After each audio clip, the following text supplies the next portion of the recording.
I thought today was a good work day. I thought we had a spirited practice.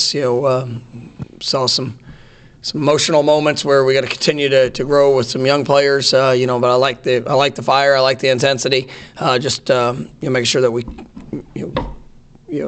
as your emotions rise, make sure maintaining control of reaction and response, but competitive with both sides of the ball. I thought guys were getting after it. Still some things. As we're working, big picture approach, and specifically for this week, that we got to get better at. When it comes to technique and fundamentals. Challenging guys in our communication, challenging our guys in the finer details of alignment, stance. First step, make sure all things are as efficient and as effective as we can be. But I think last 2 days have been good work days, and obviously we're excited for this week and the opportunity, the last home game that we get to play, and it means a lot. And to see, guys, there are guys that are pushing through, a variety of things. You get to week, 11 of the season, bodies are sore, minds get tired, but you get to make the choice of what you want it to be. And so, our guys are working hard. I'm excited to see the continued progression throughout this week and everything building to Saturday night. How do you balance for the players that are going to be walking for senior day? Balance, they're going to have family there, and there's just a lot going on. It's our last home game with also focusing. There's plenty of things out there. I want them to take that part of it in. I want them to understand that this, their career here at Florida State, when they're playing in their last game, enjoy the opportunity. And you've got a lot of people that have invested in you with your family members and all the support. The things that you've done throughout this journey. It is great for them to be celebrated, because they deserve to be celebrated. And that all the things building up to before the game just prepares you to go out there and to play your best game. And so.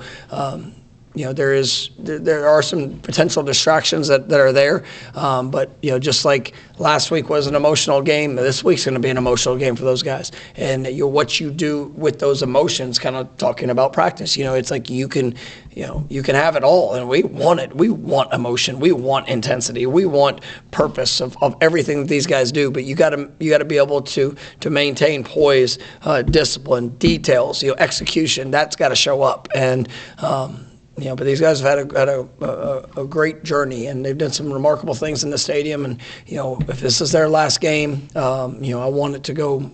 I want it to go better than it's ever gone. And that's the challenge we have this week.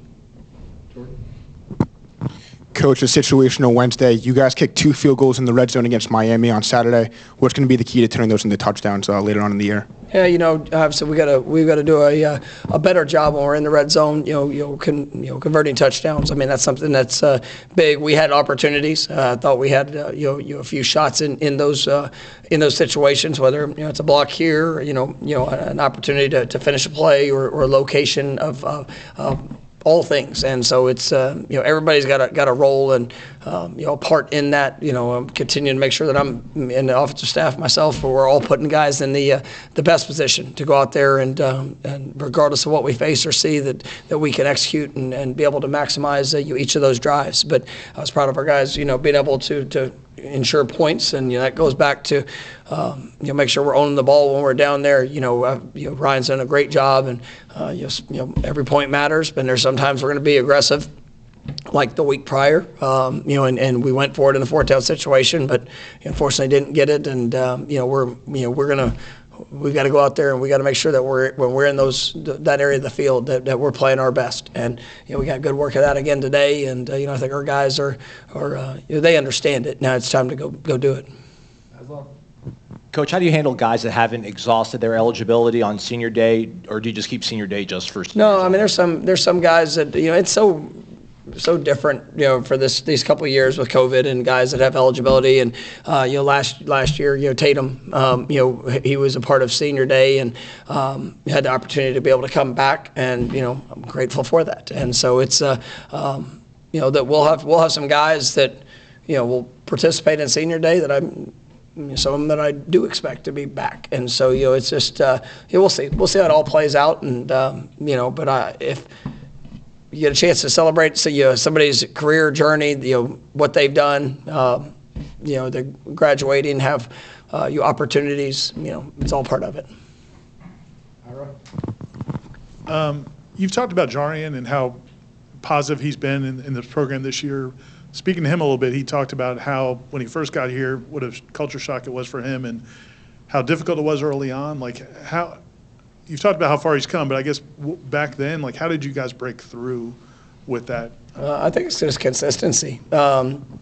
Helping, for a young player and even sometimes for an old player, just the understanding of what they can do, what they can accomplish, how much is out there for them. And, every player that ever probably played the game or, especially at this level, they all think that the NFL, and that's the next step, and this is what's going to happen. But the steps necessary to do that, when everybody desires something, it's going to come down to the finest of details. It's going to come down to the willingness to work, Jarian's always been he's been a worker. That there were sometimes that, he would allow certain things to distract him when it came to the finer details of it at the beginning of the journey. And, as he's seen and he's had good moments and as he's seen and had some bad moments, the way that he responded to that, the way that he, continued to pour into the chance that he had and obviously this career that he's created. I'm proud of that progression as much as anything else because now he's the one that's saying, he's telling the younger guys, yes, this is hard. It's challenging. You might not understand it right now. Just watch the consistency of it, and that's the responsibility we have as coaches too. That we're going to say this is the standard, and this is how we need to operate, and this is what we need to do. We got to make sure that we are pushing guys to that, and we're celebrating guys when they hit it. Because you could sit there and you think about accountability. Well, people think of that as I'm going to hold you accountable. It's going to be, I'm going to get on you every time you screw something up. Accountability is celebrating it to the elite level when it's done right, and to be able. And that doesn't always mean. Go back to that. Hard work doesn't guarantee success, right? You can work your butt off and get beat, but you could celebrate the work, and then you can learn the lesson from the experience. And so that's where when these guys come in and Jaren, he's I love him. God, it's so much to watch his journey, and he's pure and he wants it now. And you see the ups and downs that he's gone through, and just that to see him taking those steps and now being a true leader of it. It's why I coach. Come to Brendan over here on your left. When you have young guys like true freshmen make impact plays on special teams, whether it's directly, indirectly, and then you see them build confidence, how rewarding is that? And I guess how close do you pay attention to body language the week after a good performance on special teams? No, every play matters, and that's where I tell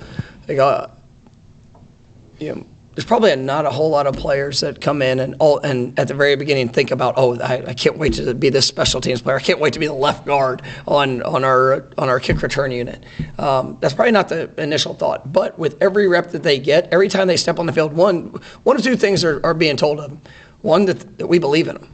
Because I'm not going to put, you guys know how much I care about special teams. I want it to look a certain way. We got to execute a certain way. It's going to impact the game. But we're not going to put somebody on the field unless we believe in them, unless we believe in what they're going to do and how they're going to execute. And so when you get an opportunity to get out there and to have a chance to make a play, that's your opportunity. And what you do with it and how you execute and the way that you can control your mind and all facets of that, you build confidence through that. And does that carry over to offense and defense? Absolutely. And we've got Blake Nicholson's been remarkable this year. Justin Cryer, somebody that's done a really good job. Donnie Hybert, is I'm just telling you, that guy's going to be a lot of fun to watch for these next few years. And he came into this program as a walk-on, and probably not a whole lot of people were talking about celebrating him. Go watch his special teams play. That guy's an absolute stud, and he's made a great impact. Conrad, so it was Conrad's doing stuff on your defense as well, but you sit there and you go through it, and whatever the journey is, that sometimes is a start for players, and they carry that positive performance. I know I talked about Dre the other day, and they take that positive performance and now continue to pour into every other area of what you do. And I think it is a real positive effect. No good. Thanks, Coach. All right, very good. I get a little lengthy in this room, don't I?